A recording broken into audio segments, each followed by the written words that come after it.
Mola ifariji familia yake Japheth, ambapo sasa hivi inapoendelea kuomboleza, na wape subra kuhimili pigo hilo zito kwenye familia hiyo. Tuangazie masuala mengineyo. Huku taifa likijiandaa kwa uchaguzi mkuu wa mwaka 2027, tume ya uchaguzi nchini IEBC inaendelea kuhimizwa kuendeleza uchaguzi huru na wa haki. Lakini sasa madai mapya yameibuka kuhusiana na teknolojia tata ya kampuni ya Smartmatic, kampuni iliyohusika pakubwa kwenye uchaguzi mkuu uliopita. KTN inaweza kubaini kwamba kulingana na haki kiapo cha aliyekuwa mkuu wa idara ya ujasusi nchini Venezuela, Hugo Cavallal, kampuni ya Smartmatic iliyotwikwa majukumu ya teknolojia ya IEBC imehusika pakubwa na udanganyifu kwenye chaguzi, sio tu nchini Venezuela bali pia katika mataifa mengine duniani.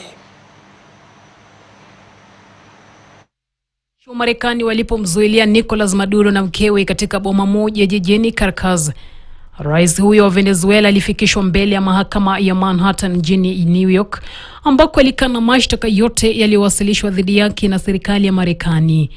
Maduro pia alisisitiza kuwa bado yeye ndiye rais halali wa taifa hilo la Amerika Kusini. Maduro anatuhumiwa kusimamia mtandao wa kimataifa wa ulanguzi wa cocaine kwa kushirikiana na makundi ya kimataifa ya biashara ya dawa za kulevya, na anakabiliwa na mashtaka manne makubwa ya uhalifu. Mashtaka hayo ni pamoja na ugaidi wa mihadarati, kula njama ya kuingiza cocaine nchini Marekani, pamoja na umiliki haramu wa silaha na vifaa vya uharibifu. Wakati huo, jumuiya ya kimataifa imeendelea kutoa maoni yake kuhusu kukamatwa kwake.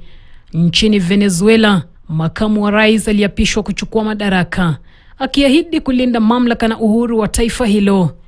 Kwa upande wake, Rais Trump ametishia kuchukua hatua zaidi iwapo serikali mpya itashindwa kuwajibika, huku akisisitiza